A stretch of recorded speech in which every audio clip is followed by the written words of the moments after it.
Hello guys, আজকে আমি বানাতে চলেছি রাজমা। তো চলো আমি বানাই কিভাবে তোমাদের কাছে আমি আজকে দেখাবো। তো ভিডিওটি সম্পূর্ণ দেখতে থাকো। প্রথমে কাল রাতে আমি এই রাজমাটাকে ভিজিয়ে রেখেছিলাম। আজকে এটা ফুলে দেখো কত বড় বড় হয়ে গেছে। এটা ছোট ছোট সাইজে ছিল।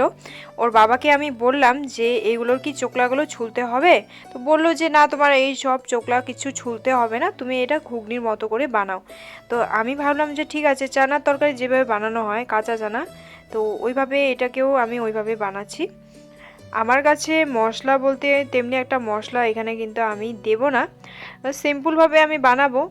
এই যে আমি নিয়ে নিলাম প্রেসার কুকারের মধ্যে এই রাজমাগুলোকে, তার উপরে দিয়ে দিলাম ছোট ছোট করে আলু, মানে ছোট ছোট বলতে আলুগুলোকে 4 টুকরো করে নিয়েছি আর এখানে দিয়ে দিয়েছি। তো এতে আমি দিয়ে দিয়েছি সামান্য পরিমাণে নুন দিয়ে আমি ওটাকে সিদ্ধ করে রেখে দিয়েছি। তারপরে এখানে আমি কড়াই বসিয়ে দিয়েছি। কড়াইয়ের মধ্যে আদা একটু কুড়িয়ে নিয়েছি আর রসুন, লঙ্কা, পেঁয়াজ এটাকে কেটে নিয়েছি। তারপরে এখানে নুন আর হলুদ দিয়ে সুন্দর করে ভাজাভাজি করে একটু টমেটো দিয়ে তারপরে কিন্তু এই রাজমাটাকে আমি ওখানে ঢেলে দিলাম। দেওয়ার পরে দিয়ে সুন্দর করে আলুগুলোকে কিন্তু ভাঙা ভাঙা করে নিয়েছি। আলুগুলোকে ইচ্ছে করে আমি বড় বড় করে দিয়েছিলাম যাতে আমি পরে এগুলোকে ভেঙে দিতে পারি।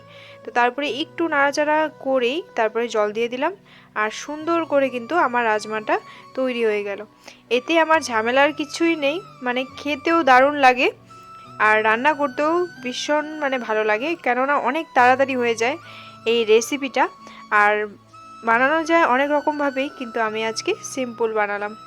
খেতে কিন্তু এটা দারুণ লাগে। বন্ধুরা, তোমরা কারা কারা খেয়েছো এই রাজমা?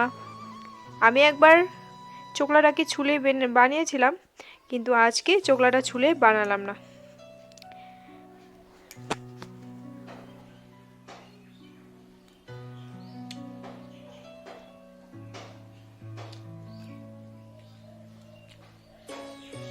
Tasty tasty,